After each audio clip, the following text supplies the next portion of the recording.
Alright, this is going to be a video mostly towards the Vista Freak, a user on YouTube, and he said that my reasons in my other videos for hating Vista weren't good enough, so I made a pretty decent list here. This video might be two parts looking at the list, I'm not sure or not, but I'm just going to go ahead and get right to it.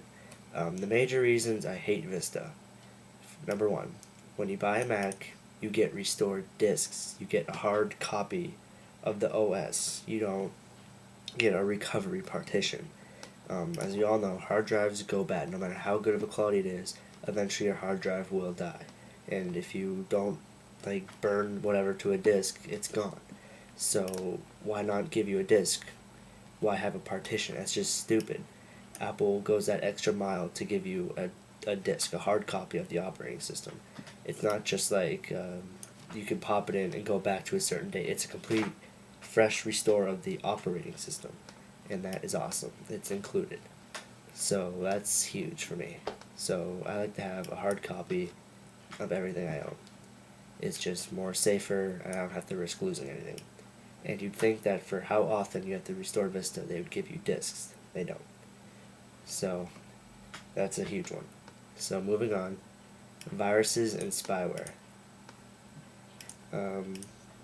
Looking up at my little menu bar up here, I don't see any Norton icon or anything.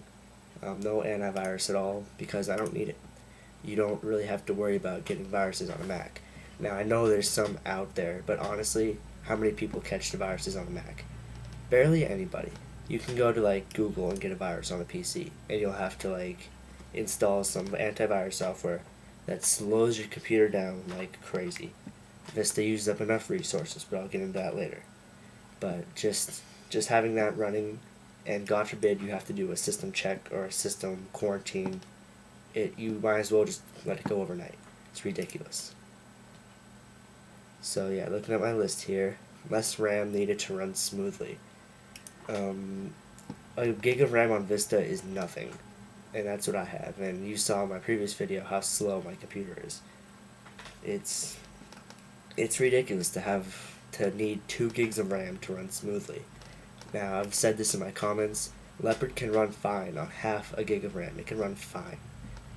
Sure, maybe the videos won't render quickly, but the effects will still be there. All the genie effects, all the cool effects will be there, and they'll run smoothly.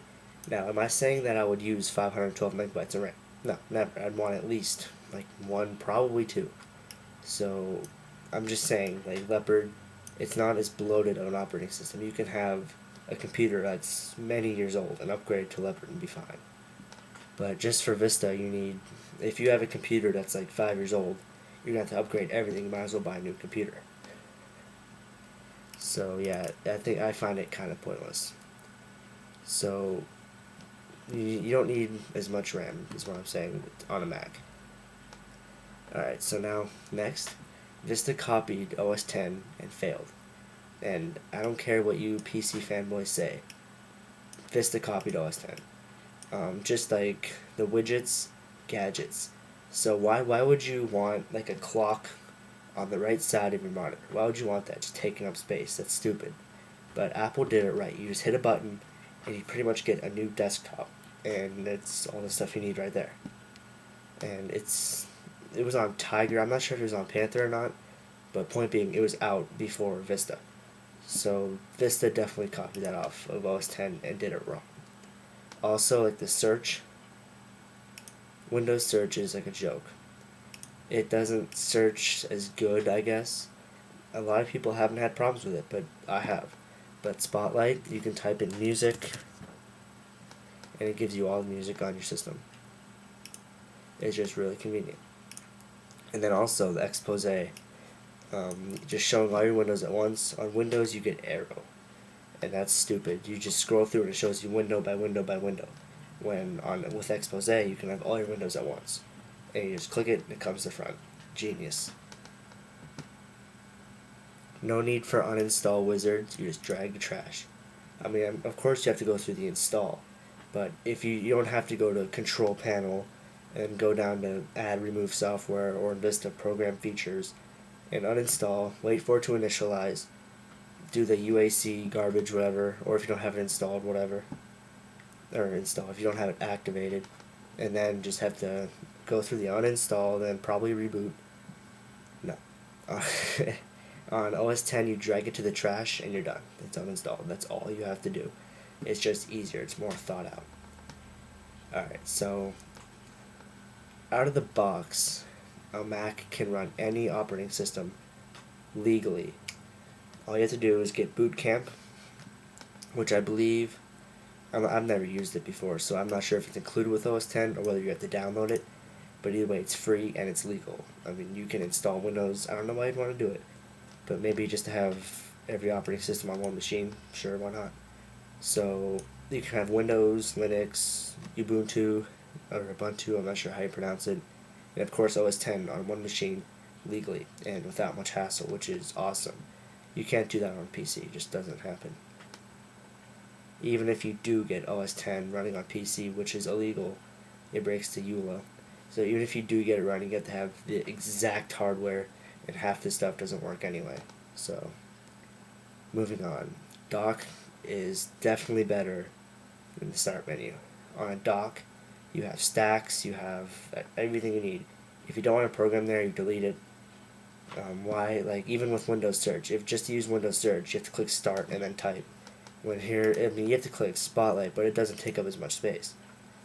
And then with the dock, it's just simpler. Why would you want to click Start, go to All Programs, and then just scroll through a whole bunch of like little windows just to try to find what you want? It doesn't make sense.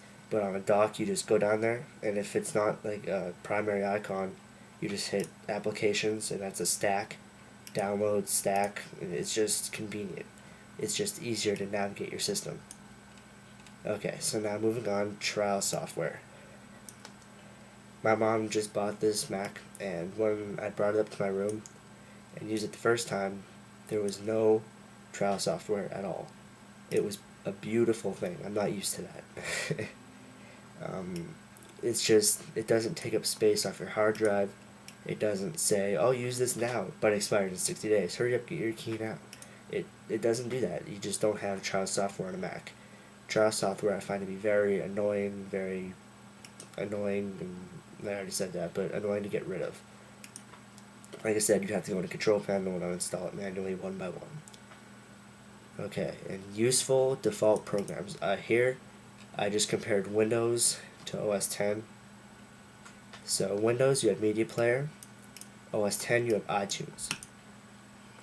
I'll admit I'm not the biggest fan of iTunes, but I definitely like it a lot more than Media Player. It has much more capabilities. Okay, now the next one is the default internet browser, Internet 7 versus Safari. I know you can get Firefox. I know. I'm talking default browsers here. It's no competition. Safari is like wicked fast compared to Internet Explorer. The layout's better, the speed's better. It's just naturally better. Now my default browser is Firefox. So just to clear that up. Moving on. Media Center compared to Front Row. Just look at it's Front Row. It's smoother. You have the Apple remote that hooks right up to it. It just takes less time to initiate the program. And like honestly, I like the way that both of them look. I really do. But I just like Front Row overall better. It just seems to work more seamlessly. Alright, now this next one's a biggie, especially for me because I'm on YouTube and everything. Windows Movie Maker versus iMovie. I'm not gonna lie, I hate iMovie 08, but if you go to Apple, they let you download iMovie 6 HD for free if you have iTunes or iMovie 08. So thank you, Apple. So Windows Movie Maker is a joke. Half the time your videos don't even process. At least that was the issue with me. My videos, I'd have to like cancel out and just redo it like 3 times just for the video to process, and that just wastes my time. iMovie works fine. You can record right from the iSight. It's just all there.